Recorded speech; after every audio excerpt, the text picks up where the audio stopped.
is happening across this country, and of course, to bring the opposition's perspective to the national public and to stand before the media to answer any questions that may arise. Joining me today is my Diego Martin colleague, the Honorable Hans Devines, the Member of Parliament for Diego Martin West. My colleague in the lower house as well, the Honorable Keith Scotland SC, the Member of Parliament for Port of Spain South, and one of our opening batsmen, number 3, maybe you'd say, our top hitter in the Senate, the Honorable Faris Al-Rawi SC. And as I said, we are here to speak to the public about issues in the public domain. Let's lead off now with Hans, who will come to speak to you at the podium. Good morning, all. Good morning, parliamentary colleagues. Good morning, members of the media. Good morning to the listening and viewing audience. Thank you so much for joining us as we continue to bring forth matters of great concern to the people of Trinidad and Tobago, once again in our opposition press conferences. As we are in the holy season of Lent and the holy month of Ramadan, it's a time for reflection, as you all know. But while the government wants us to reflect in silence, we must speak on the chaos that happened during Carnival 2026. Over the past 2 weeks, I did come here and I raised many different issues, but as it is with this current administration, every single week and sometimes every single day, there are new issues that are of grave concern to the people of Trinidad and Tobago. And today is another day to highlight such. Before we go any further, I would like to say congratulations to Tennille Campbell on winning Team TTO's first gold medal in this year's Pan Am Games in the women's 40-kilometer scratch cycling event, and the men's sprint team of Zion Pulido, Kwesi Brown, and Nicholas Paul on their bronze in the games. We congratulate every single winner in Carnival for their achievements, especially K2K Alliance, my constituents that won in the medium category. This is the first Carnival in Trinidad and Tobago ever where there's been so much skepticism in terms of the results for so many competitions, because people are skeptical of whether or not there was government interference. There are questions and people are concerned, and the government has to reassure the population of Trinidad and Tobago that there was no interference in so many of the competitions that happened. Let's start with the Marche Gras. Now, we know the Marche Gras is usually a production, high quality production, but this year it was truly a disaster, and the cream on top of that cake is the muting of Halon Francis. Let's talk about it. Was it a technical glitch or a political gag? Big Carnival Sunday, we witnessed our state media experience what they call technical difficulties. At the exact moment, the reigning Calypso monarch took to the stage to deliver his political, social commentary. Don't forget, TTT issued a statement blaming a Dante system failure. And members of the media and Trinidad and Tobago, there was something that a lot of people did not clock, and I'm going to put it on record today. If this was a Dante system failure or Dante system error, these things are on logs. Everybody knows that. You can export the log and the report of what happened during any particular time period. Why would TTT issue a statement and not include the log for transparency? Ask yourself these questions. Simple things like this is what we need to clock and understand and get explanations for. And the reality is, the owner of WAC 90.1 FM, Kenny Phillips, reported receiving endless text asking why the audio was muted. Even the YouTube feed was reportedly flagged for suspicious and harmful content. Ask yourself, Trinidad and Tobago, are we being censored? There's a book called 1984 by George Orwell. It's very, very familiar circumstances to what we are seeing in front of us. The Prime Minister says no one has to censor Calypso because Calypsonians alienate the population themselves with hateful diatribes. This is what the Prime Minister is saying about the storytellers of our nation. But it's a strange coincidence that the system failure only seemed to have a voice when the lyrics were critical of the state. When taxpayers' dollars fund the broadcast, the taxpayer deserves to hear the message, not a muted mic, not technical excuses and issues. The Prime Minister tells us, celebrate the victory. Of course, we celebrate Terry Lyons. We love Terry Lyons. But accountability is not conspiracy. We have to understand that those two things are different. And again, the Prime Minister continues to gaslight us and make us feel like what we are seeing in front of our faces is different than what it actually is. And we support the Emancipation Support Committee's call for an independent analysis of what happened and may transparency reign. Why did they not post the system log itself? Why did they not post the report from the system? Clock that, ask it, find out, get the answers. And as we're on TTT, we've seen many reports in terms of the presenters. Let us be quite honest with ourselves. And I'll be honest with you all as well. We all know that I was a presenter. It was my profession. I was pretty good at it. I was hired quite often, right? That's no secret. I'm not going to run from that. However, as a presenter, as I do as an MP, I took my job very seriously. I did research, and I was able to sit next to some great professionals. In 2026, ask yourself the quality of presenters on the broadcast. Was it the same? Was it the same as previous years? We didn't see the seasoned faces with experience. We didn't see the Omari Ashby. We did not see Mr. Raucus. We did not see the Wendell Constantine. We did not see a lot of the seasoned broadcasters who have the experience and skill to execute it. You know who you all saw on TV? You all saw the campaign manager for San Fernando East and a young man who could not make the March Gras finals presenting. Ask yourself, is that reasonable and sensible, Trinidad and Tobago? Ask yourself that. These are the things to clock all the time. Look at what is in front of us. Look at what is happening. I would like to know, why not the broadcasters that we know could do the job? Why not? And these people that they decided to bring forth, what was their salary? What were they paid for these executions? I leave that in your hands. It isn't professional broadcasting. It is an embarrassment to Carnival. The Mecca. Overall, the state spend for this bumper Carnival, $137 million. And looking at the villages, we would like to know, we plan to ask the questions. What was the cost of the villages? What was the cost of the flooring? Who got the contracts for the bar? Who did different services for these villages, the Flavor Village and the John Cupid Carnival Village? I'm sure when we start to dig, there will be questions that will be answered that the public will not be satisfied with. Looking at other areas, in Separia, we already seen complaints from some of the bands that put themselves forward in terms of the mayor from Separia. We had the midnight mass meltdown in San Fernando. The disconnection is not limited to Port of Spain or the Savannah. A high-level security threat, the details of which remain vague, triggered a shutdown of midnight mass on Carnival Monday in San Fernando. Ask yourself, is this victimization? This is the second time the mayor of San Fernando has had to come forward and say something happened to them that was unjust. This is the second time for this carnival season. Are we being, according to the Prime Minister, disciplined for stepping out and saying what we are seeing? Again, 1984 by George Orwell, a book for all of us to read. Mayor Robert Parris was informed at 10:30 p.m. that instructions had been given to end the event before 1 a.m., cut off by 10:55 p.m. The music was cut and bands were forced to disperse. Out of 13 bands to cross the stage at Harris Promenade, only 3 made it.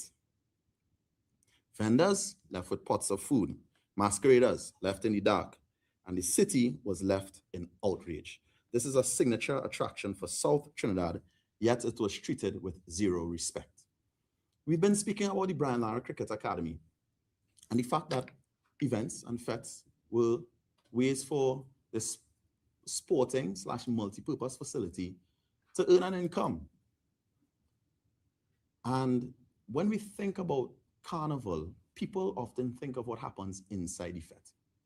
They don't think of what happens around, outside, before, or during. Anyone who's done a live broadcast, which I'm sure many of the media people here around us have done, you know, when there's an event in an area, it takes 2 days, 3 days, sometimes a whole week of setup. What does that week of setup do? That allows more business within the community because everyone who is setting up purchases food, everyone gets gas. There are little things, there are little services and things in the area that will be supported by these people. Now, when we look at on the actual night of the event, you will see the taxi drivers, you will see people stopping to buy food. Again, there's a microeconomy that happens during every single event. And that is why you heard in a recent story that members of the public who live around the Taruba Stadium were saying, listen, this carnival, it was uneventful and there was a lack of activity. It's because of that microeconomy being non-existent. Again, things that we look at and we need to question, how do we plan to treat with culture in Trinidad and Tobago and the entertainment industry as a whole? In conclusion, you all have seen it yourselves. The government hates accountability, but we will continue to ask the hard questions again and again and again. We demand a full breakdown of the 137 million carnival spend. To the government, stop with the wild conspiracies, defense, and start giving us professional production and planning. Our culture and our taxpayers deserve better. Yeah, they will try to tell us carnival was successful, and it was successful because of the people that worked hard on carnival and worked around the circumstances that were created by this government. Carnival is born out of rebellion, and we continue to rebel. But there are some questions the government must answer. Why did they not put things in place to ensure that we had medium bands panorama in Tobago? Are they going to support steel pan throughout the year after removing government sponsorship from a host of bands?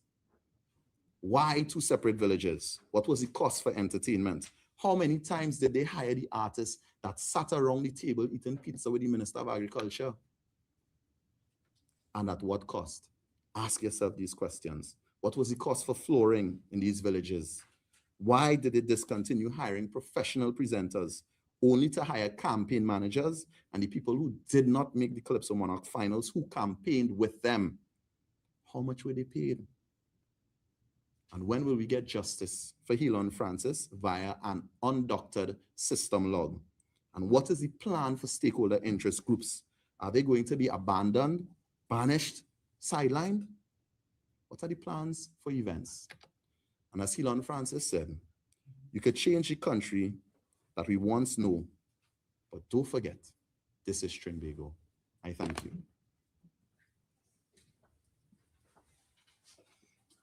Thank you very much, Hans.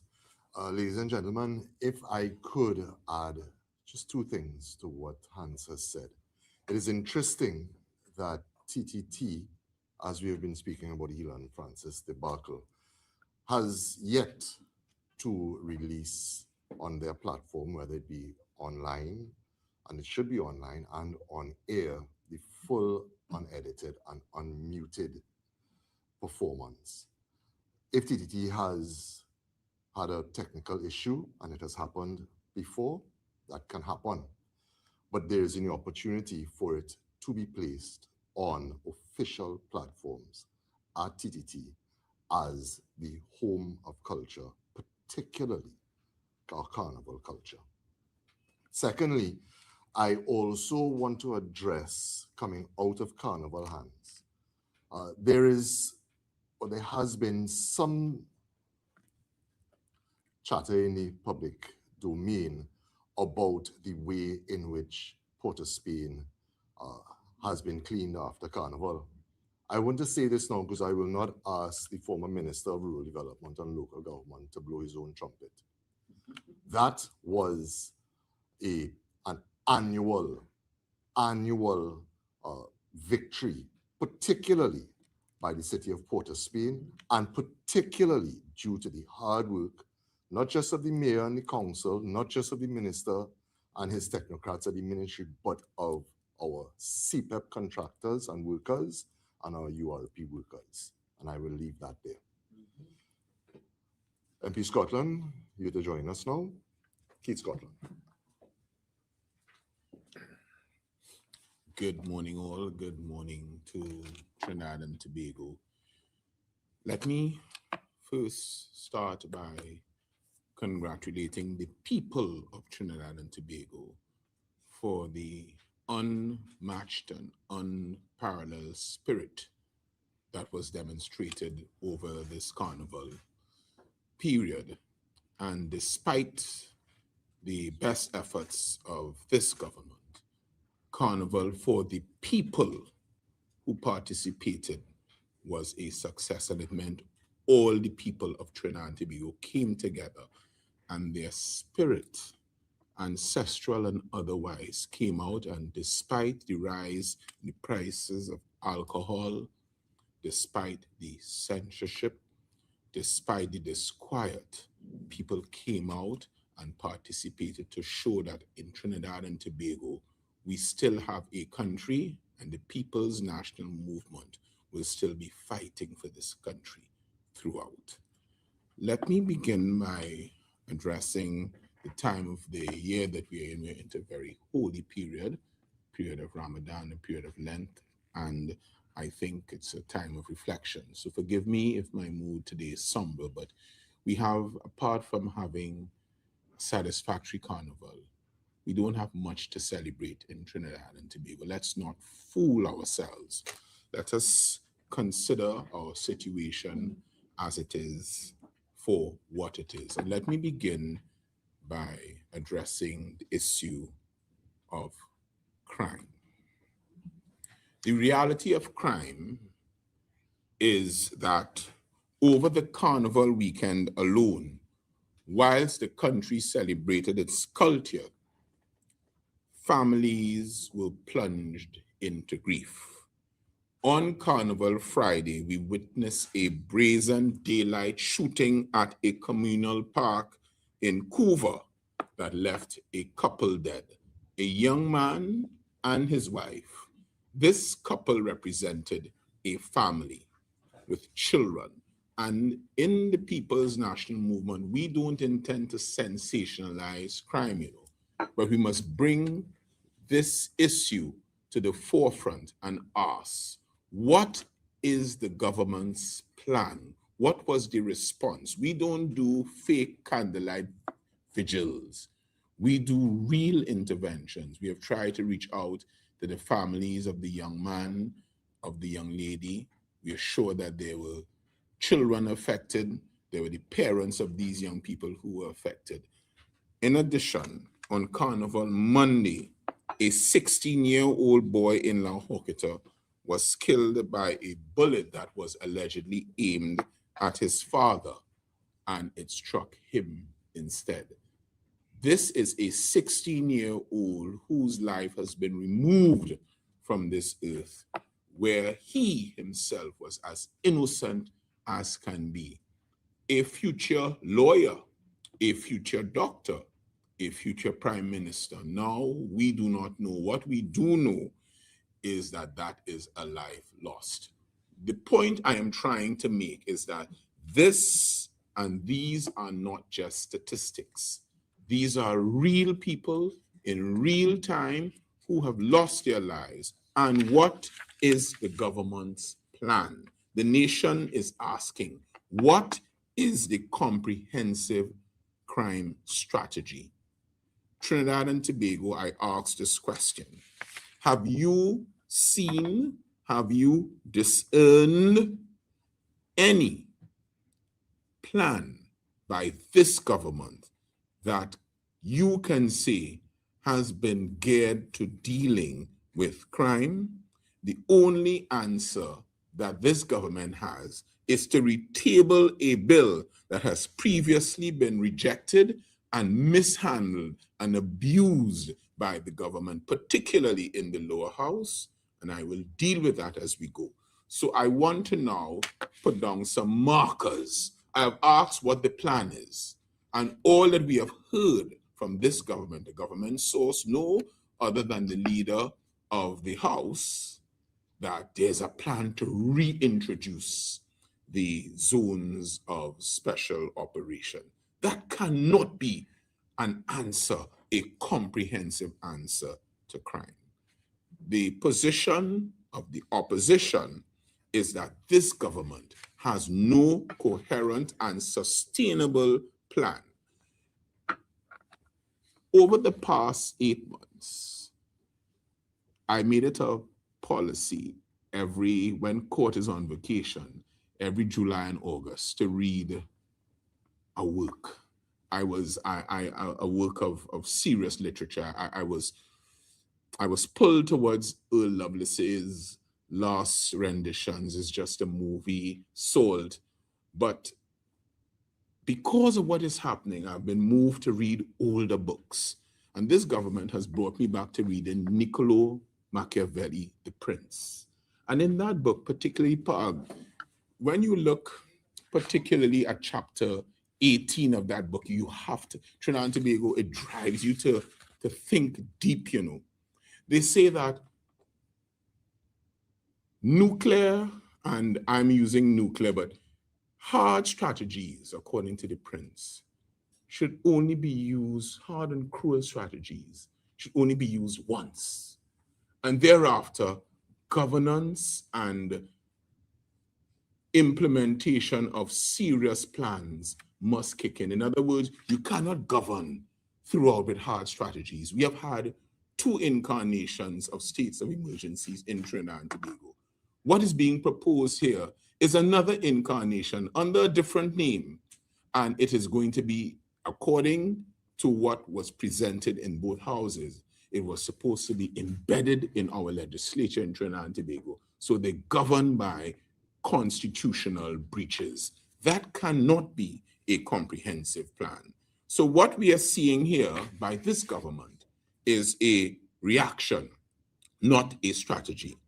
A serious crime plan in our view, and we in the People's National Movement have put our money where our mouth is. For the last 8 budgets, national security received either the 2nd or 3rd highest allocation in the budgetary allocations for those fiscal years.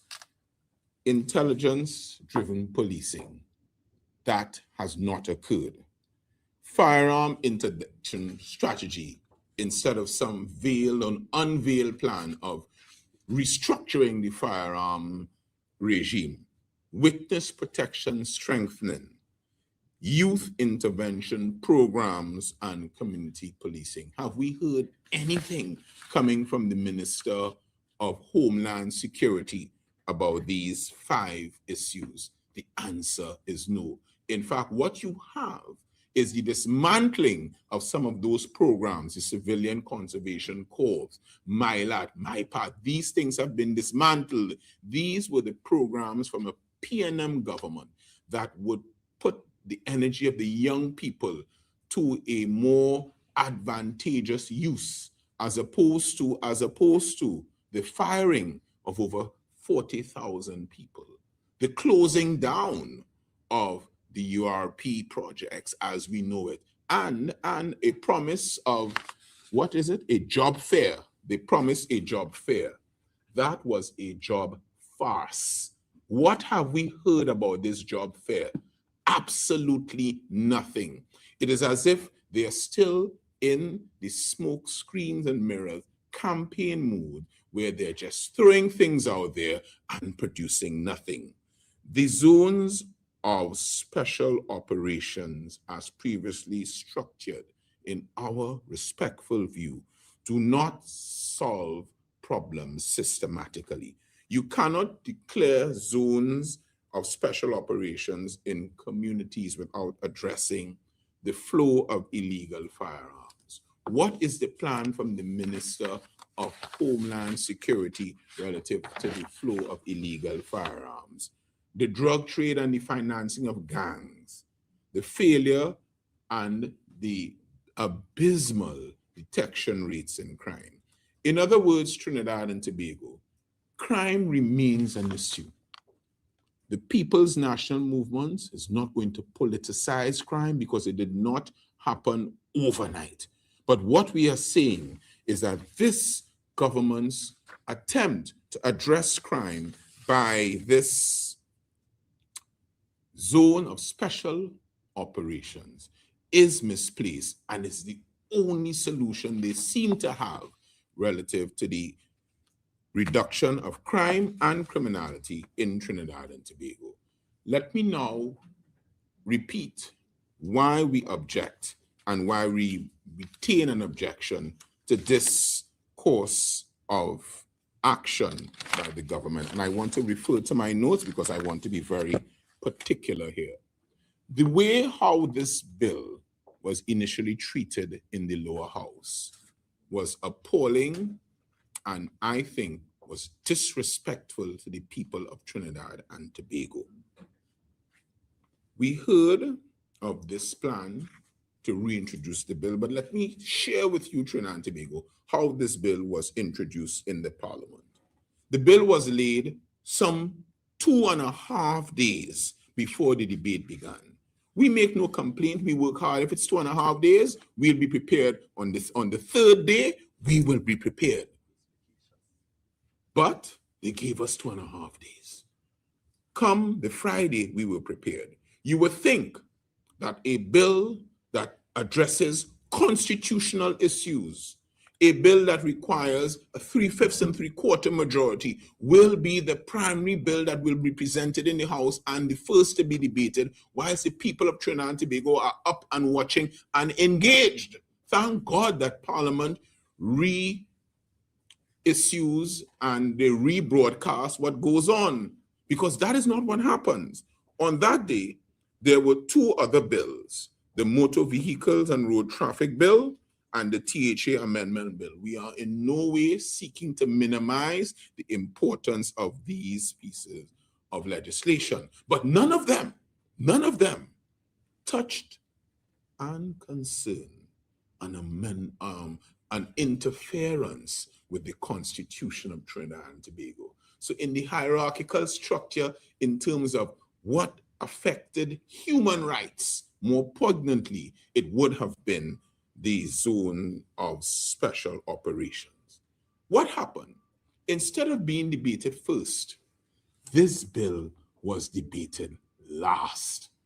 I don't know if the strategy was to wear out the opposition, but we will not get weary, not when it comes to representing the people of Trinidad and Tobago and the interests of the people of Trinidad and Tobago. So at around 10:45 p.m., after the debate in 2 other bills, this bill was introduced. And it was rushed because it was completed around 3 a.m. the morning when, in our view, the Honorable Attorney General was allowed to wind up the debate whilst opposition members were still there seeking to speak. The bill was passed around 3:30 a.m. whilst the country slept. Trinidad and Tobago,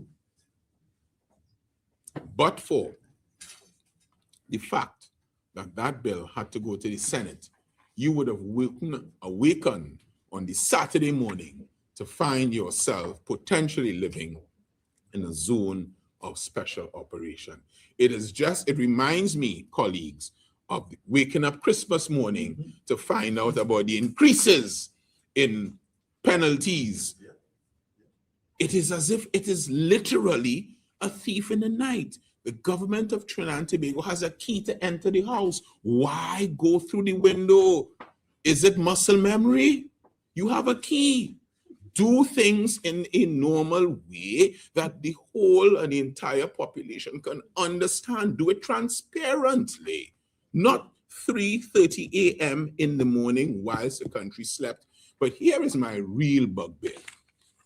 It took us in the House about 5 hours to go through the various stages of the bill. In the Senate, it took over 6 to 7 days. Why? Why the hurry? Because the government has a supermajority in the House, so they know that no matter what happens, no matter how it's debated, the process is important, you know. We will go every single week. And if it's good legislation, we will support it. If it is bad legislation with our 13 members, we will object, and the voice of the people of Trinidad and Tobago will be heard via the opposition. And every single amendment proposed for this bill was rejected. There was no good faith negotiations. In fact, there was no genuine attempt for consensus. And when the bill moved to the Senate, it's the first time that I have an opportunity to speak publicly on this. The vitriol and putrid commentary directed to the independent senators is wholly unfounded, unfortunate, and unbecoming of a government. To call persons who do not support it and who did not support it with reason, a gang of 8. Is that the way we govern in Trinidad and Tobago? I find it appalling.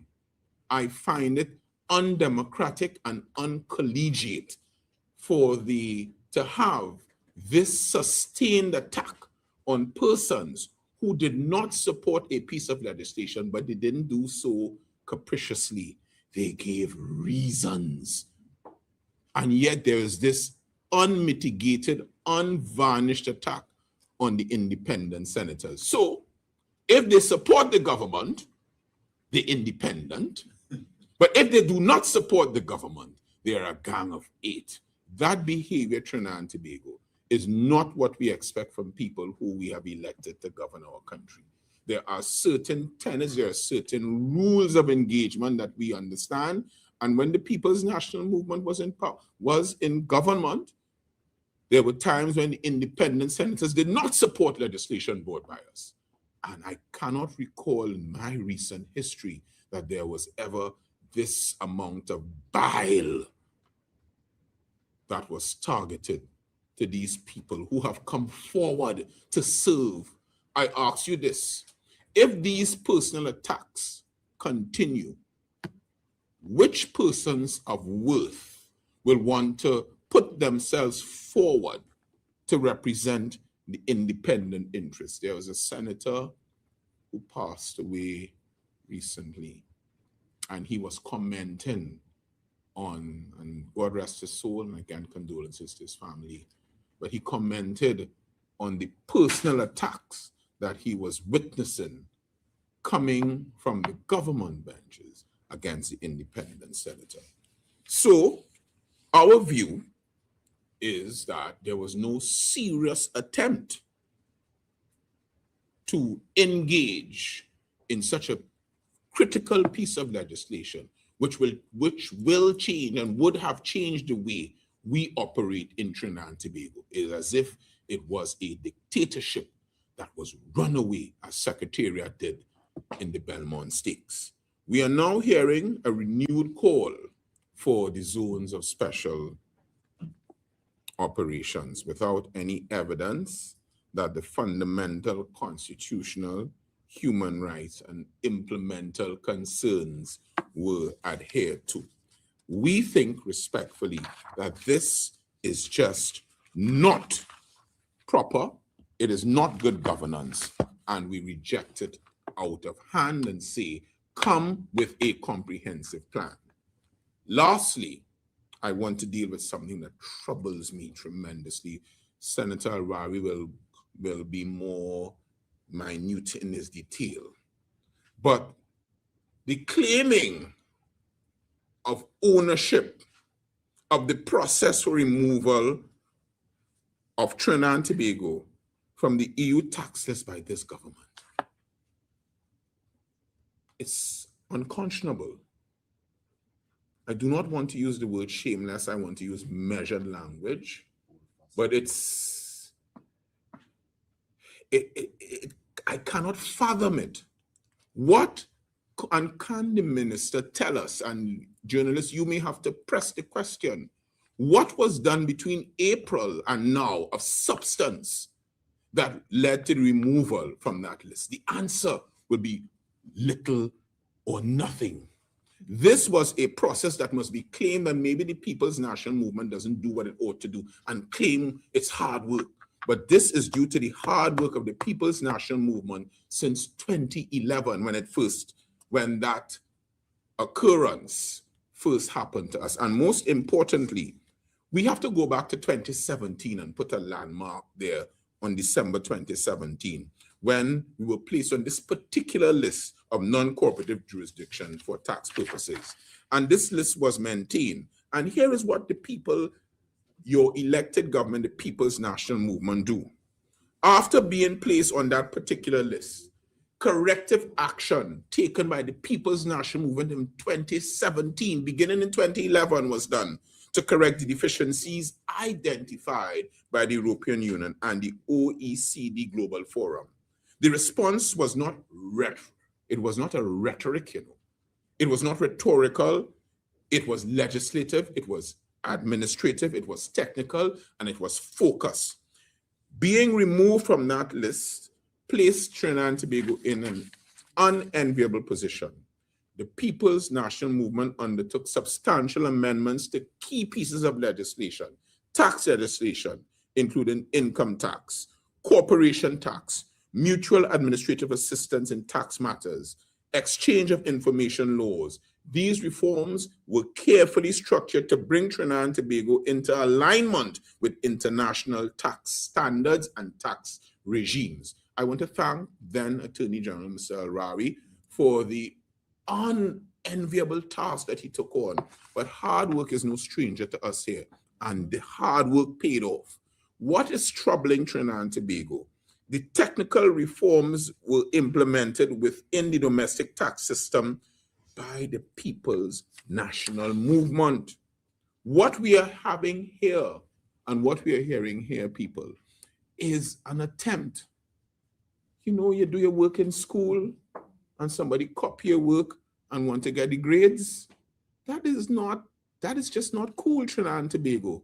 It's as if you invited them. They just can't conduct themselves accordingly. You invited them to a place and they get high at the place that they were invited to. They take the mic and they do what they want because they feel that the hubris allows them to do that, allows them to take over something that was started and substantially implemented by the People's National Movement. Maybe we are too quiet, but we will be vocal because this deserves a round of applause from Trinidad and Tobago for the People's National Movement for doing all the hard work, for having us removed from this EU list. And if there was some modicum of decency, this government would admit that it's the People's National Movement hard work that allowed us to do this. I want to thank you very much for bearing with me today.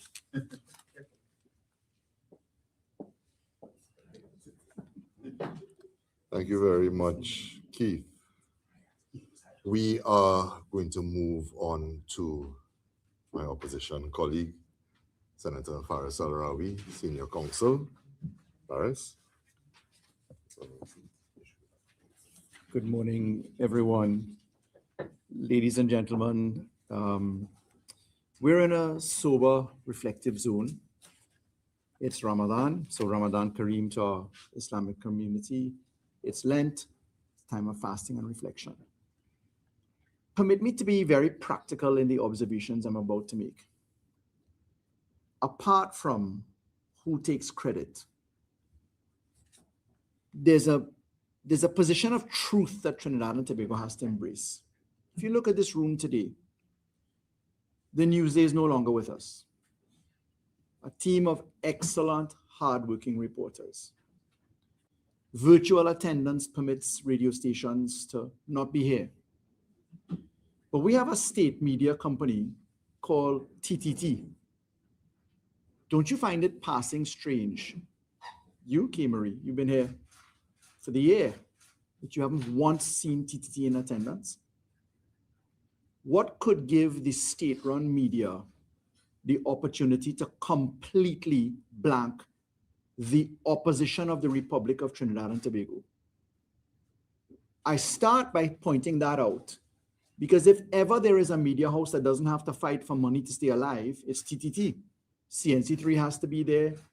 TV6 has to be here. Newsday fell because of it. If you look to Guyana, Starbrook is about to close down.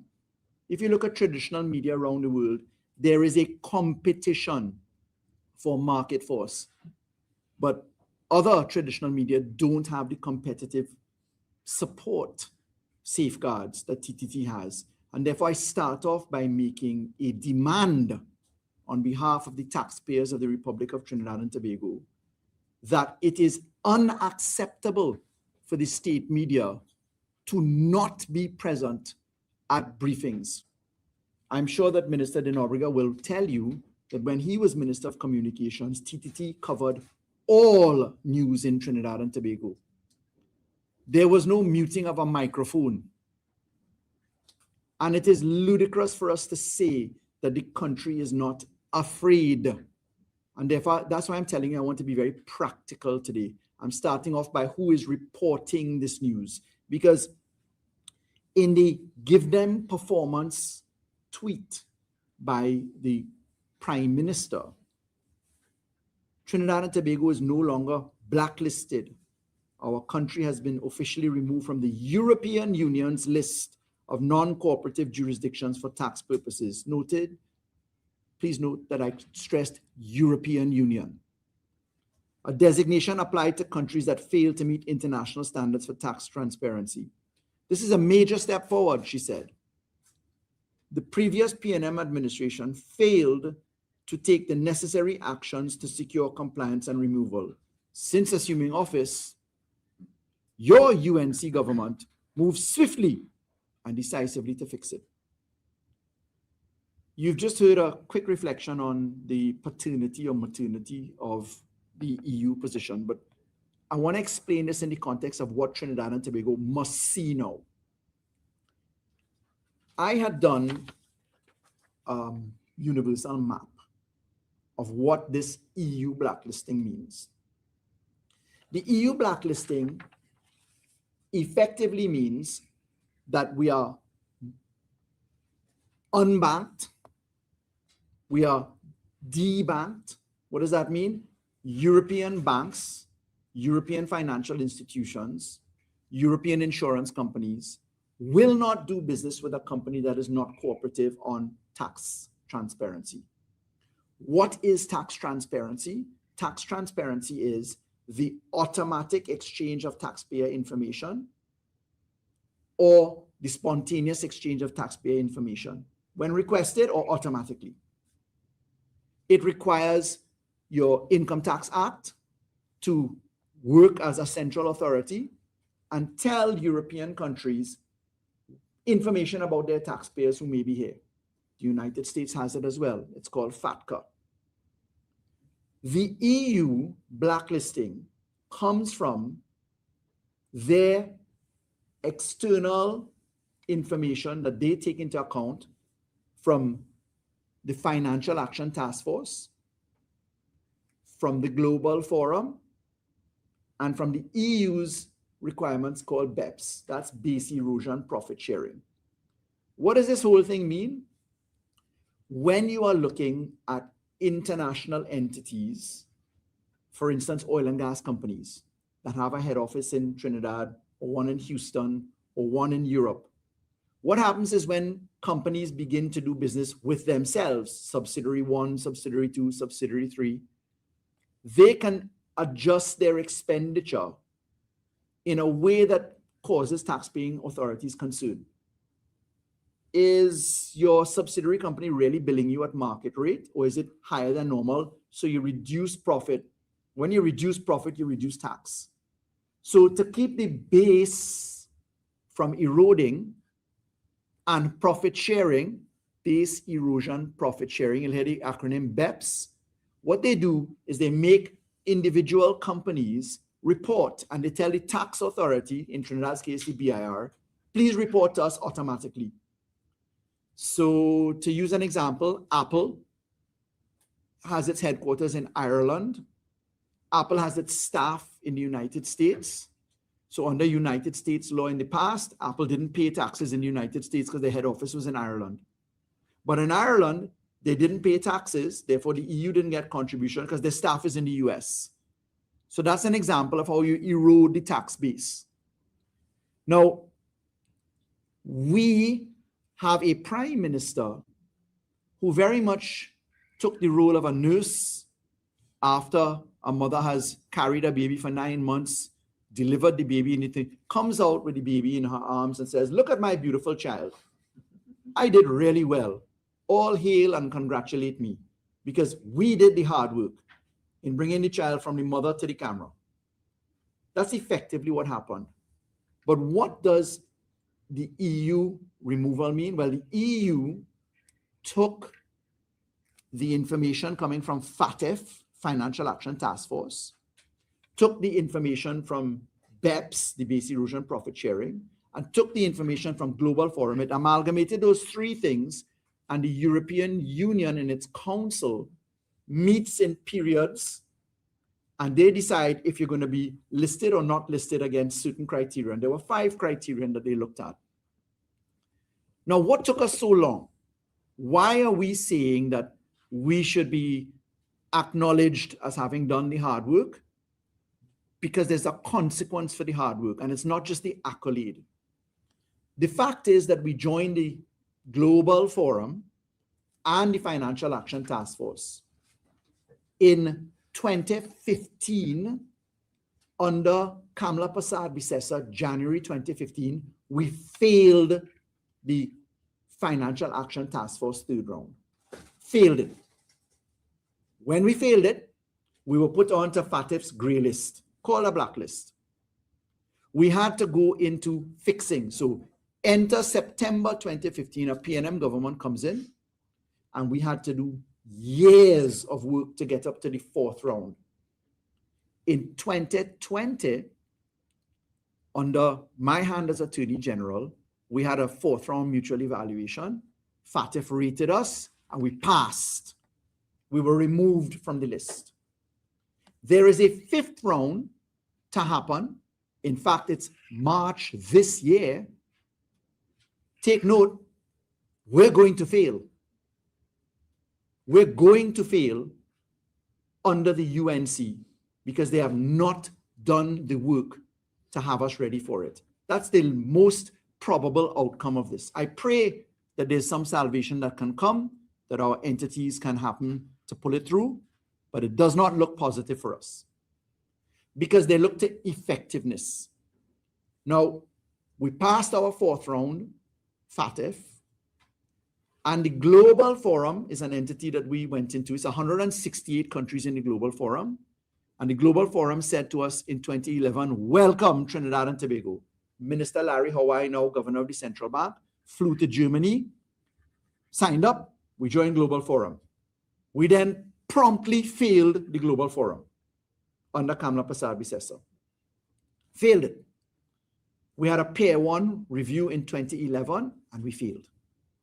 2011, nothing done. 2012, nothing done. 2013, nothing done. 2014, nothing done. 2015 up to September, nothing done. We came in as a government. The first thing we had to do was to do tax transparency with the United States. We did FATCA.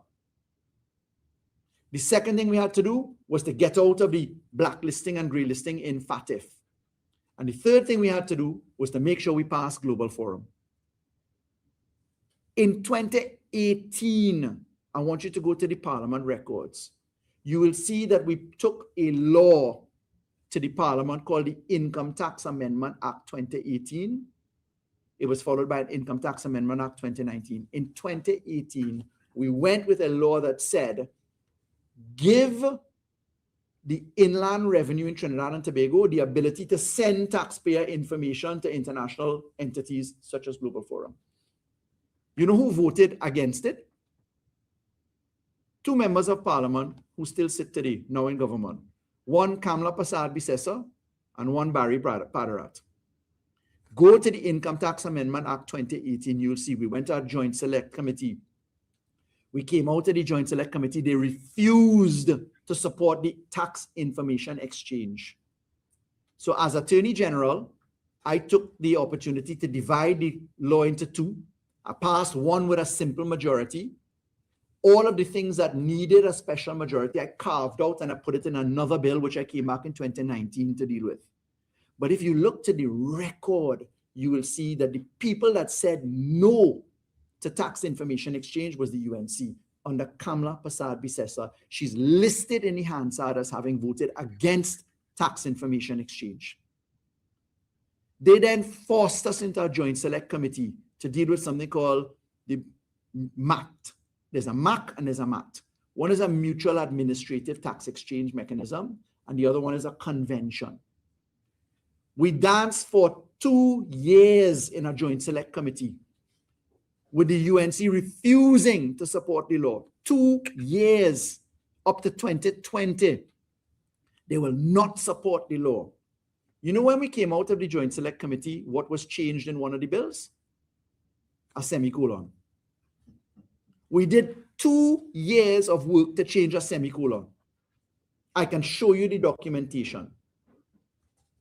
So they dragged us through, refused to do tax information, made us divide the laws up to make sure we could pass laws with simple majority, provided we remove the things that offended special majority support needed. Enter now, when we got to the EU said to us, hey, listen, even though you pass FATF, and even though you're not yet required to deal with beneficial ownership or to deal with other aspects, that's coming in the 5th round in March, we want it now. The EU said to us, we want it now. And Global Forum said to us, you have to undergo another peer review. I checked it. To pass the Global Forum. So remember, the EU blacklists you if they're not satisfied with FATF or they're not satisfied with Global Forum and BEPS. There are 3 coordinates for EU to say you're off the blacklist. We passed FATF. We're struggling on Global Forum because the UNC would not support it. The Hansard record is there. But when we got to Global Forum, there were 23 laws that we had to pass. 23 laws that we had to pass. And then there were 4 laws we had to pass. 23 laws in Global Forum we had to pass. And we had 4 laws we had to pass in BEPS, base erosion profit sharing. It's a matter of record that we passed all of the 23 requirements. We merged certain laws. So instead of going with 23 laws and 5 laws, we merged them into miscellaneous provisions bills, and we passed 10 laws to get us out of this. The 10 laws that we've passed are Tax Information Exchange Agreement Act number 5 of 2020. Tax Information Exchange Agreements United States of America Act number 4 of 2017. The Mutual Administrative Assistance in Tax Matters Act number 7 of 2020. The Income Tax Amendment Act number 18 of 2018. The Trinidad and Tobago Special Zones Act number 1 of 2022. The Base Erosion and Profit Sharing, etc. Act number 2 of 2024. The Miscellaneous Provisions Global Forum Bill of 2024. The Miscellaneous Provisions Trustee Exchequer Audit, etc. Act of 2023. The Miscellaneous Provisions Act of 2023, another one. The Miscellaneous Provisions Proceeds of Crime, etc. Act of 2024. And then we had to do guidelines for base erosion profit sharing, 3rd January 2025. That's 11 legislative items, 10 of them passed. Ladies and gentlemen, why does this matter? Not only does it demonstrate that the government is prepared to tell a bold-faced untruth. It's Lent, so I won't use the other word. Not only are they prepared to tell a bold-faced untruth, but they have missed the real purpose of coming off the tax listing, negative listing. You know what it is? We want cheaper insurance. We were subjected to a 15% increase in insurance costs from our reinsurers. And right now the call has to be, the government don't know it, so we'll do it for them. The call has to be to the insurance industry that we expect to see a reduction in insurance costs, because the 15% withholding taxes or 15% other issues that came up in reinsurance. Remember, you have an insurance company, but they are reinsured by international players. Where the reinsurance, if it's Swiss Re, if it's other forms of reinsurance companies based in Germany, for instance, there was an increase in our costs and premiums, and therefore we need to see that our government is demanding a reduction in insurance costs and other positions. Why? Folks, my intelligence says that prior to Carnival Monday and Carnival Tuesday, there was at least a 45% drop in sales. A 45% drop in sales. You saw alcohol, exchequer, and other taxes go up. You've seen gaming taxes go up. 150 bar owners are under pressure. 150. The local economic activity that happens in places like bars and communities, etc., are all gone. But in the manufacturing sector, you have to look at reduction of costs. Why? Because this government saw it fit to take hundreds of % increase in our gas cost, our manufacturing sector. But what's the simple mathematics? If you take the total amount of natural gas that is used on the local market as a percentage, it's 1.97%. Let me repeat that, 1.97%. So you've raised it by 400%. The user is only 1.97%.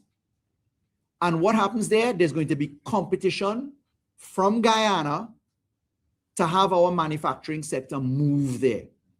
It's a Caribbean economy. We welcome that. It's going to be interesting to see what the CARICOM meeting is going to produce. We support CARICOM integration. We're very significant on that. But when your manufacturing sector is under pressure, this is why the Global Forum lie, the EU untruth told by the government is important, because the real argument here is that you need to see a reduction in costs, the input costs. And I'm saying it in the context that there is a heavy pressure on our manufacturing and non-oil sector. And where does that take us to? You heard former Minister of Finance, Colum Imbert, speak about the IMF report, the Article 4 consultation. The Article 4 consultation was very soft. It's another untruth told by Mrs. Prasad Bisesa, because the IMF, when they come to assess you, they are looking to your historical record. I've seen the government say that they are to be celebrated because they got us off the tax listing in the EU. Untrue. All of the work was done before April 2025. They said that they got us an OFAC license.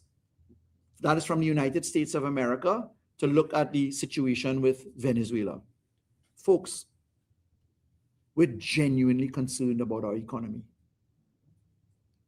I want you to understand that plants at Point Lisas are running at bare minimum levels of natural gas right now.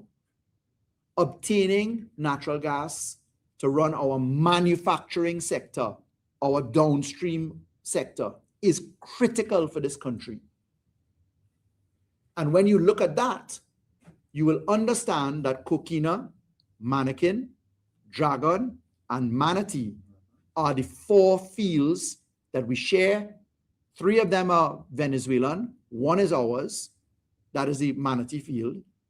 But if the government of Venezuela does not want to do business with Trinidad and Tobago, we are in trouble.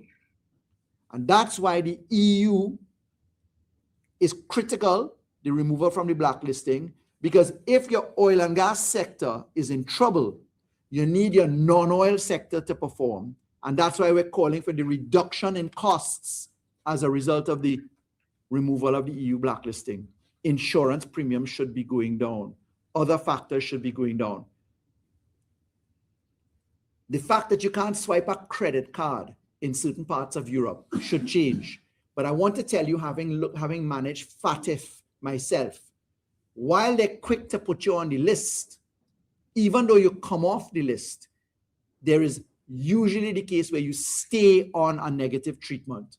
And that's why Minister Colum Imbert as Minister of Finance, in October and November 2024, he went to the European Union and demanded our removal. And that's why they did the checking as to where we were. All that you have seen in the European Union come out as a production that is to our credit, Trinidad and Tobago's credit, all of it was done under the PNM government. Whilst we're happy for that accolade, we need to see our government pressing for reduction in costs. The population needs to be informed what the benefit of a removal is. And that's what we're doing here today. It is shameful to see that the government would seek to take credit for an OFAC license negotiated under Minister of Energy Stuart Young and Prime Minister Keith Rowley. It is shameful to say that they will take credit on an IMF rating, which looks to where you were, and therefore what your trajectory is going to do. And it is shameful that they would look to the EU listing. All shameful. But the real consequences now, we can't afford to be muted. We can't afford to have voices cut. So therefore, the message out there to the manufacturing sector, to the real estate sector, to the other sectors is, please, we're looking forward to the advocacy coming from entities like ATIC as to how they arrange reinsurance and other factors. We're looking to see that we have some benefit come back to the people of Trinidad and Tobago, because under the UNC, we're under pressure. We're under pressure. If I could just go very quickly to the zones of special operation. Folks, Keith Scotland has laid out for us the serious consequences of crime and criminality, unabated. You've seen Mr. Padarat come out and say, well, he wants Couva South to be a zone of special operation. That's quite interesting. In the Senate, I drafted 53 amendments to the zones of special operation law to deal with the real problem in that law. The fact that you cannot, under our Constitution, give the Army police powers, because the Army, under our current structure, reports to a fellow named Roger Alexander and Wayne Sturge. The minister with responsibility for national security under the Defense Act is the person that does the discipline of the TTDF. The minister who sits in council is the person that can give specific direction. So we had drafted amendments that said, remove the Minister of National Security, put in layers of protection, and very importantly, we also amplified the Police Complaints Authority to say that they should supervise the police. And we took away the powers of arrest in our amendments. We took them away from the Defense Force and we put it in the police. Why? Because we have to protect the members of the Defense Force, because they would be subject to legal suit with no protection under the law of any meaningful kind. They still have to defend themselves. The state would have to step in if they choose, but we have had absolutely no consultation from the government on this. But there's a larger problem. If two independent senators are criminals for having asked for their votes in exchange for favors, because that's a crime in our country, how on God's earth are you going to pass the zones of special operations law, according to Padarat, with criminals sitting on the independent bench according to them? How? Let's talk simple. Forget the highfalutin, this and listen. They have said that there are criminals on the independent bench and they're going back to deal with the criminals. Where on earth does that make sense?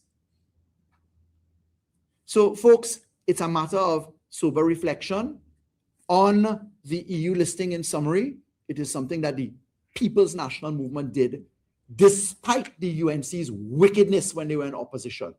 Delay and drag and refusal. Secondly, the real impact of this is what are the corollary benefits to Trinidad and Tobago in terms of a reduction of insurance premiums and other factors, banking relationships, reduced fees, Because remember, you're going to pay higher fees if you're sending school fees or you're doing business to buy goods from Turkey or any other part in the European Union. Your banking costs should be adjusted downward. Those are the things that the people of Trinidad and Tobago are looking for. They're not looking for high-art performance, stage performances. Get them performance and who is supposedly the mother of our festival when people bawling and crying. No, that's not what we're looking for. We want to see the tangible benefits. And if the government is lost in its own purpose, we will stand up and point out the factors that the business community, the consumers of Trinidad and Tobago, the manufacturing sector, the insurance sector, we will point that out. The advocacy has to come. We call upon the Minister of Finance to be in concert with the European Union to see that we get the benefit of the PNM's hard work, which is that costs have to go down in certain areas. Identify the corresponding banks in Europe that had increased costs. Make sure that Brussels agrees that they will insist that there is a reversal of costs and charges going forward, meaning that they'll remove the tariff or the penalties for non-cooperation, and let's get the actual benefit of this law in place.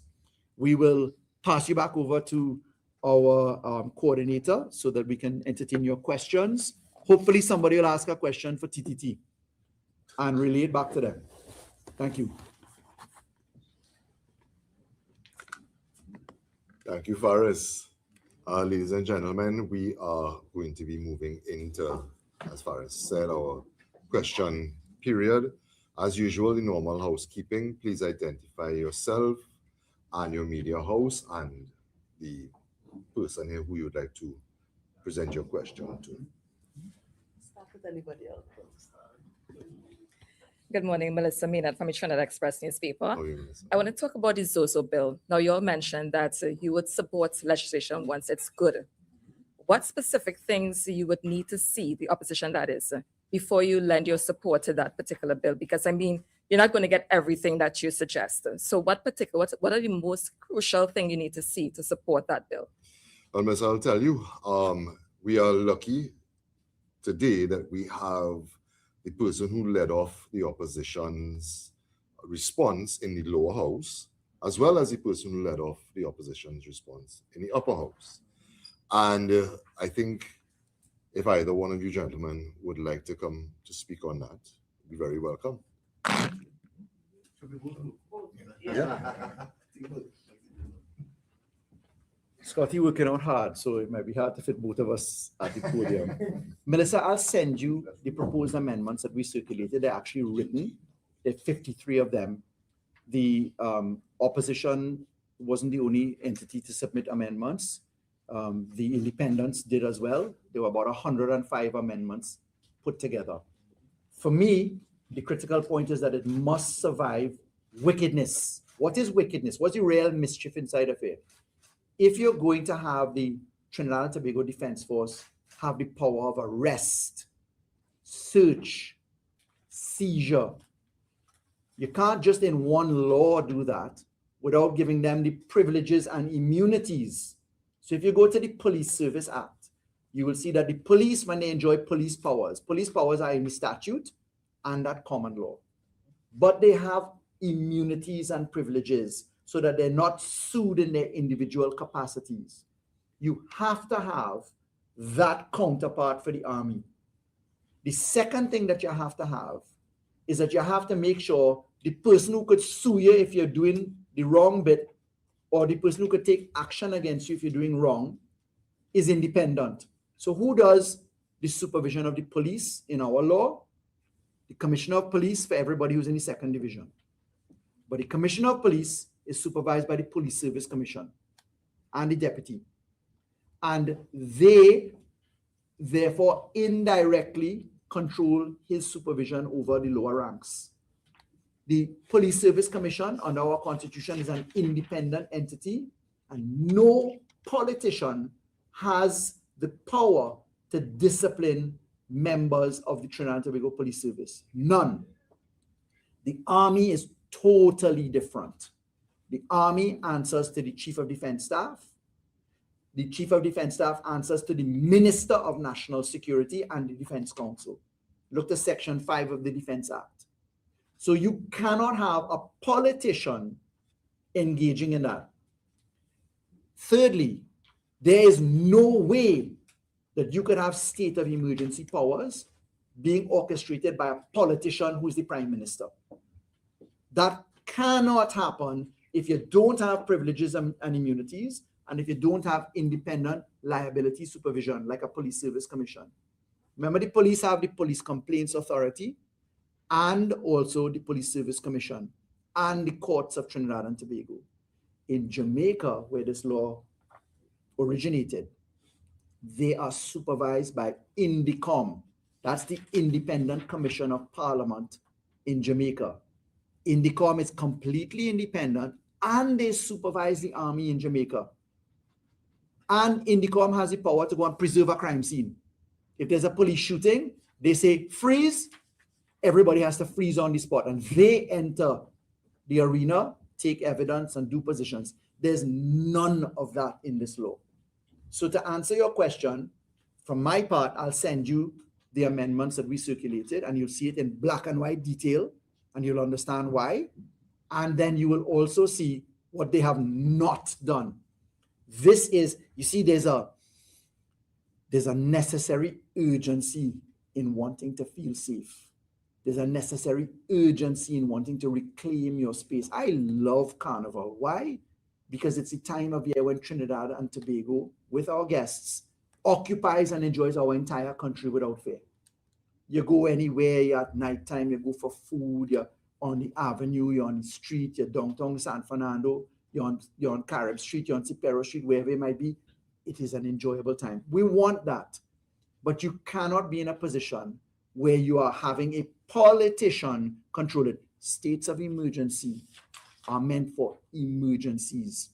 To give the Prime Minister, a politician, that power is not acceptable in our view without safeguards, and the safeguards are not there. Scotty? Thank you, Faris. I want to go to the nuts and bolts of the clauses that causes serious disquiet from my point of view, and I want to alert Trinidad and Tobago to the practical aspects why we take such objections to this bill. Clauses 6, 7, 9, and 12 gives, in our view, excessive executive powers to the Prime Minister in Council. And here is what these clauses allow the Prime Minister in Council to do. Declare a zone, extend its duration and geographical limits, suspend operations, change the joint command in these zones, and revoke it. Whilst this requires an affirmative resolution of Parliament, it only kicks in after that is done. What does that mean? It means then that there is not parliamentary supremacy or oversight, but it's really a situation of executive dominance out of those clauses.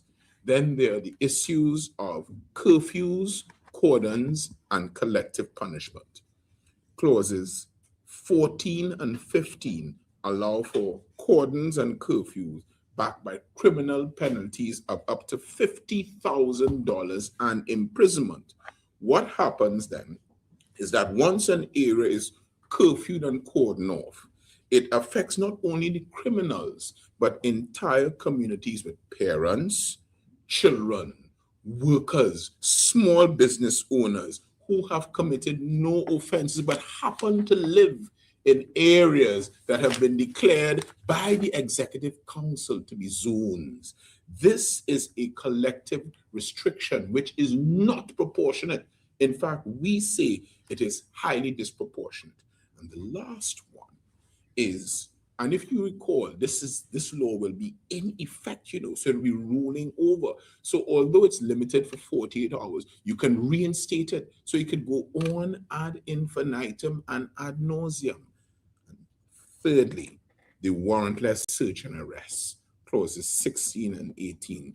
It empowers members of the joint force, which includes the defense force, who are not trained in that area of policing to search without warrant and arrest on a phrase called reasonable suspicion. I want to alert Trinidad and Tobago because history has a way of repeating itself. So let me alert you to the areas when in 2011 there were states of emergencies and certain areas were declared zones. Yes, they were declared areas. And here's the areas. The city of Port of Spain, the city of San Fernando, the borough of Arima, the borough of Chaguanas, the Diego Martin Regional Corporation, San Juan Lavantel Regional Corporation. That sounds familiar to anybody. Could you connect the dots for yourselves? These are the specific areas that were targeted. Arima, Aruca, Carenage, Beetham, Diego Martin, Canupia, Gasparillo, Grand Couver, Icacus, Lavantil, Maloney, Trin City, Movan, Sealots, Pigeon Point, Crown Point. These areas cause serious concerns for us to be targeted via executive powers. And we would like to have a serious engagement before any reintroduction of this bill. And we have a jurisprudential objection to this bill as it stands now, as it was presented then, and we have not had any incarnation. I don't know if maybe they have communicated with Senator Arari, but certainly not me, to see what would be or what will the new incarnation be. And there are objections that I want to alert Trinidad and Tobago that this is not governance. This is indolence. So that is my answer to you. And I have delineated the specific clauses in the bill that causes disquiet. Well, based on Yeah. yeah, I can say. Based on the list that you had, so from my understanding, the opposition's view was that the list of areas considered hotspots were PNM-led areas. I just spoke and I did not hear myself say that. And I will not say that. What I will say is this. I have outlined what the areas are. Do the math now, do the demographic, and if you want, put it on districts. But it may seem when you do that, that is an inference. You see, gaslighting is not what we're about. We're about sober governance. But if the chips, when they fall, lie in Sealots, Mova, Trin City, Maloney, let me take Grand Couver, make sure I get Gasparillo, Felicity, Enterprise. Let me, if the chips fall there and you do the demographic, when you put it, then it is what it is.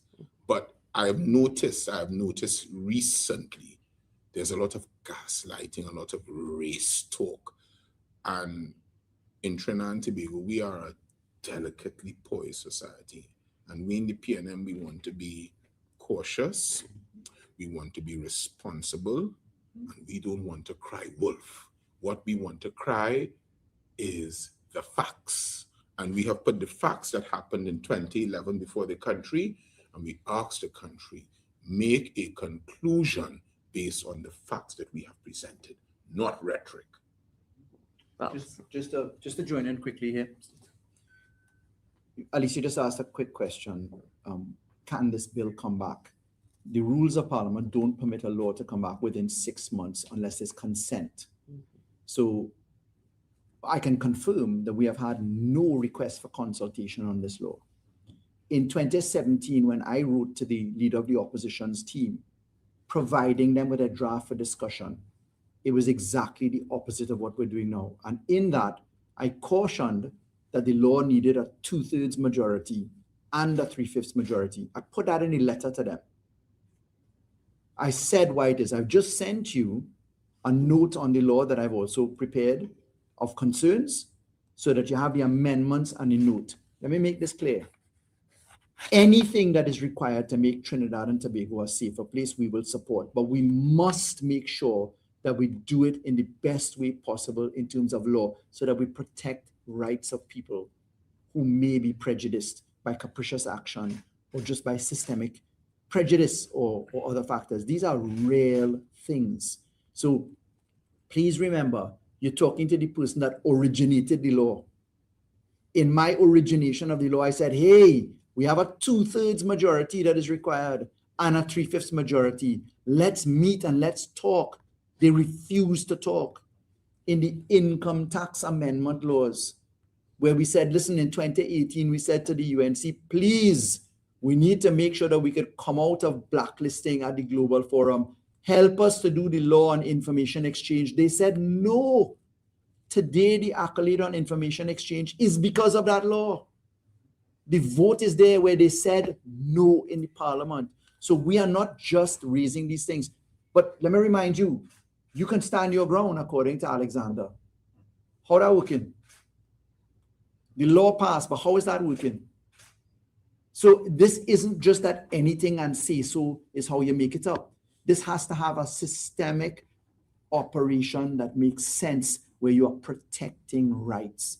In the FATF amendments we did recently, the government borrowed from another law which I created called the Special Operations Law, which was to give undercover police and other operatives immunity from prosecution, provided they got a warrant to do it. That's the law right now. They have, under the FATF amendment laws, full civil and criminal immunity without any safeguards for police and for other operatives. That is headed down to a totalitarian police state. You need to be very concerned about that. So I have one. Listen, I really hope that Trinidad and Tobago understands where we are, Do you know why this question has come about? I was wondering where was the genesis of this reintroduction of the zones of special operation. I'm seeing Elizabeth Gonzalez, 17 February 2026, and a picture of somebody in town. I don't know. But for the fact that the person given the due was not the leader of the house, I would have ignored this as carnival. Yeah, there's a high level of conversation, but we can't. But is it really proper governance that such an issue should be raised in such a form, such an important issue with your constitutional rights, and you raise it at a time when we do not know, and we cast no aspersions, we don't know what the people's tolerance of anything, and is it really what we have signed up for in Trinidad and Tobago that something like that would be raised on Carnival Monday or Tuesday while it's playing mass? See, we really serious about Trinidad and Tobago as a society. But that being said, it's raised, So in the People's National Movement, be it Monday or Tuesday, we are sober. I was in Port of Spain Monday and Tuesday. I played mass. I had on my t-shirt. I did not offend Trinidad and Tobago by going bareback. I could tell you that. And I ensured that I was properly attired. I played my mass, and come time to respond, I was in my study, responding, drinking my water, and minding my business. That being said, though, they spoil the road march for me. I can't listen to that song without cringing, I can't. I need therapy. Can I ask my question now? Yes, please. Good. Based on the list of areas that you would have noted, Yes. There is a concern of persons, maybe party supporters or members of the opposition, that would have stated that these areas are known to be PNM-led areas. He said if we do the math, I guess, based on the April results, then it's less areas now, PNM-led areas. But albeit, my question was going to be, do you think, based on, and as a person heading national security at one point in time, that the areas should be increased, decreased, some of these same areas should remain?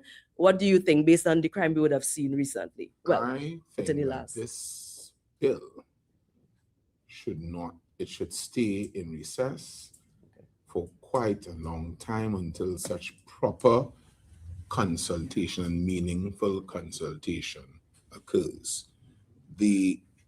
Anything as it relates to areas, and if it comes up, must be data-driven and fact-based driven, and it must not have the stench of political interference. It is the perception, and they say that it is the perception in this regard affects your constitutional rights. So it's just not perception that affects you saying he lies, she lies. Not like that. It's serious business.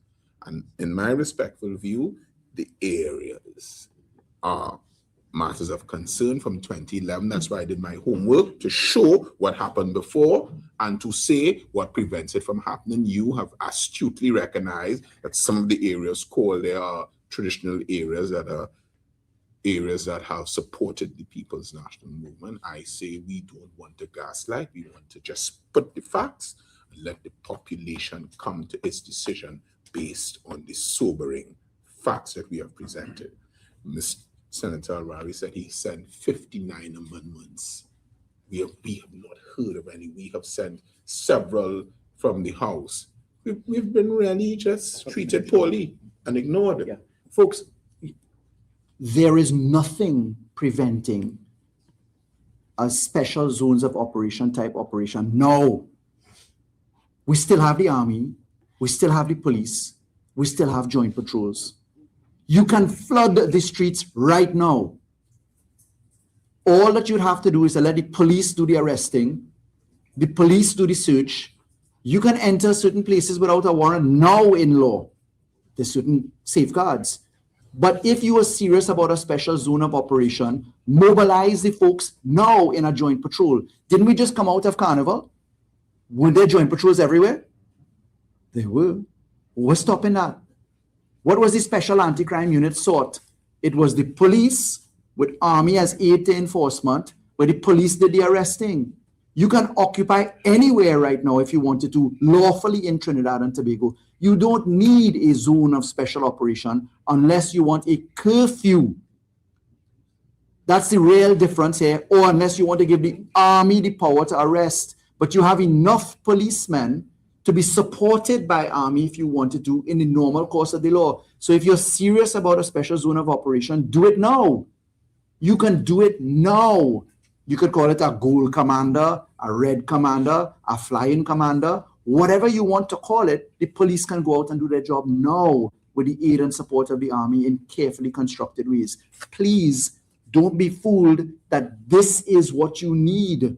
This is not necessarily the only way to achieve the effect of a zone of special operation. You can pay close attention to that. Okay? I just have two questions, right? In terms of the EU blacklist conversation, right?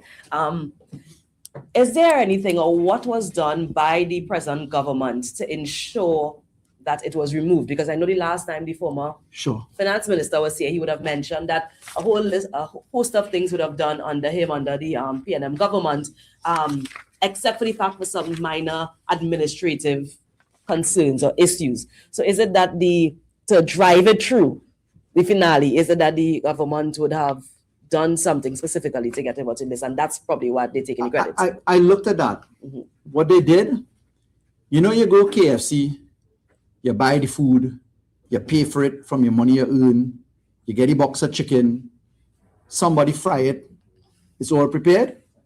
So they hold in a box of chicken right now and fries, and they're eating it. They say, boy, we make all our food, you know. We grow the potatoes, we cut them up, we fed the chickens, we slaughtered, we cooked them for you, and it's all our work. What they did is that they turned up to sign treaties at the end only because we qualified to sign them. You had to do the qualification. So it's like Atto Bolden running in a race back in the day, run the whole leg, and Patarad reach on the podium to put the medal on. That's effectively what has happened.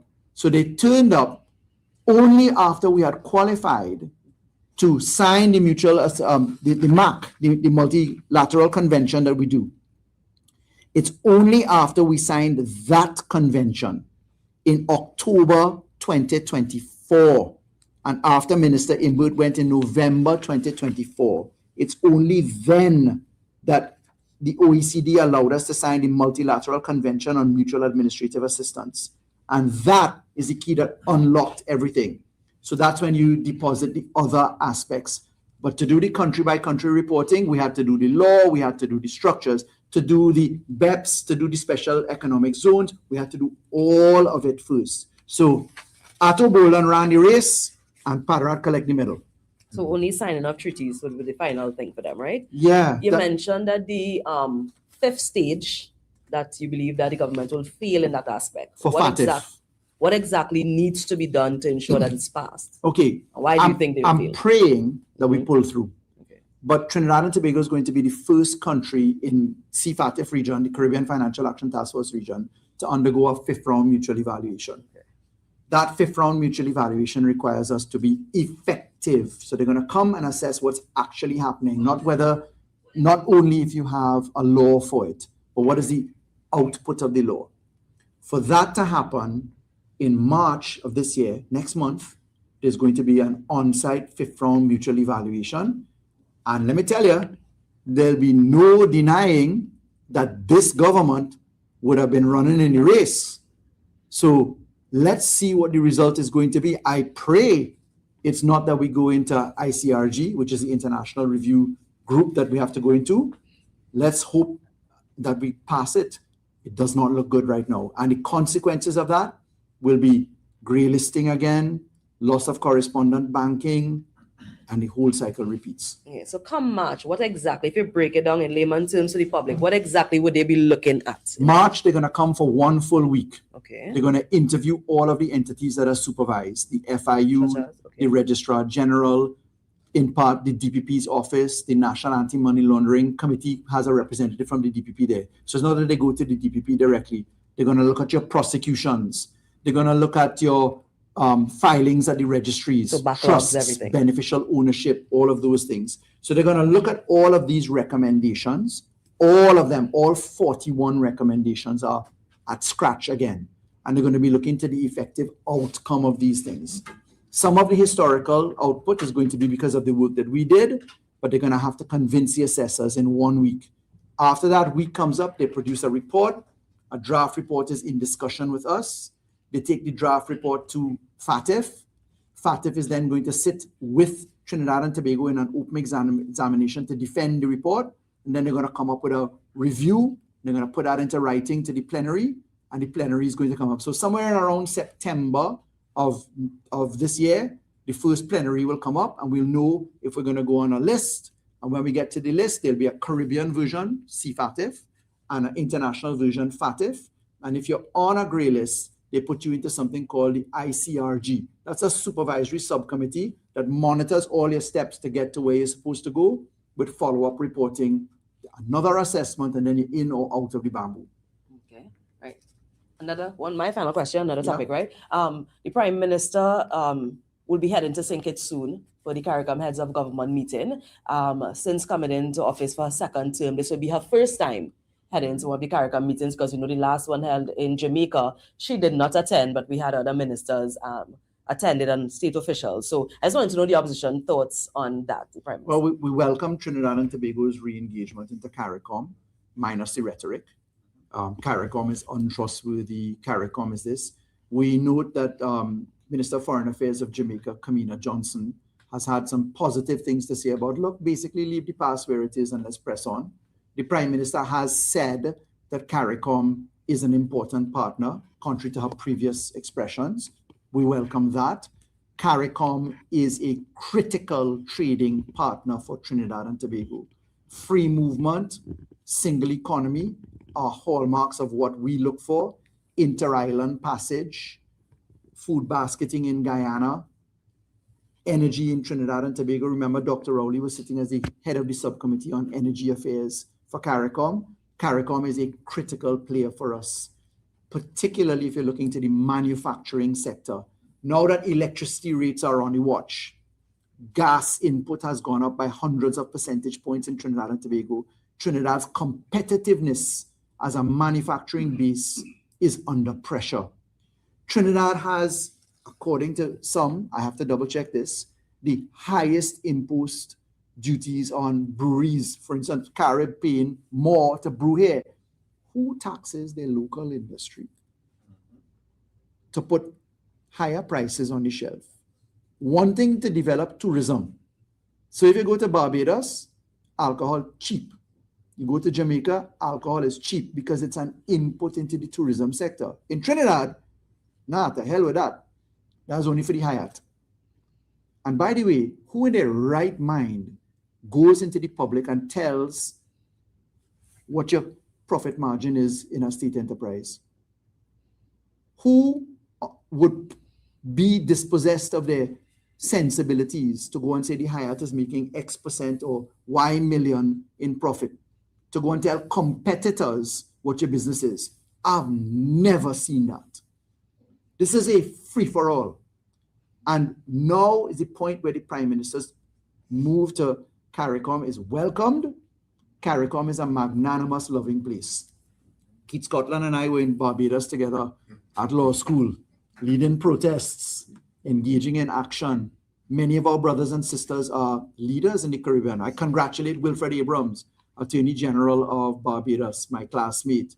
Claudette Joseph, Attorney General of Grenada, my classmate. And the list goes on and on. We enjoy our CARICOM roots. We welcome Trinidad's participation in that.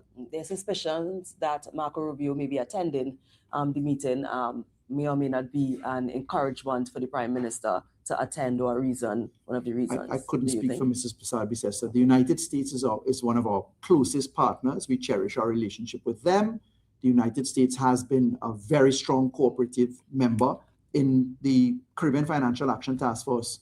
The US, in my tenure as chairman of FATF, CFATF and other things, they gave us human support coming off the gray listing, etc. So we welcome and cherish our relationships in CARICOM and the United States of America, but this is not a time for loose talk and accolades.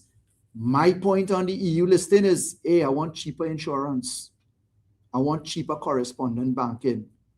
I don't want Gidem performance, microphone performances at Hyatt. I don't want that. I have no objection to that. Look, Carnival is a time for Did people you attend the Hyatt line? I did not attend the Hyatt line, but I had a real good time over Carnival. And there's nothing wrong with people being themselves. People in government are human beings. They have lives. Let's avoid those positions. Who had a good time, who didn't, all jest aside. But when we're talking about the sobriety now of where we're going, let's focus on cheaper insurance. Let's focus on cheaper correspondent banking. If we're going to look at special zones, put your joint patrol out now. Deal with your education and positioning now. You will have the opposition support for anything that makes sense. Thank you. Thank you, ladies and gentlemen, for joining us online. Thank you, as always, to the media who have joined us today and posed questions to us. And as always, the opposition will be back soon to speak to you about what is happening in the public domain. Thank you very much.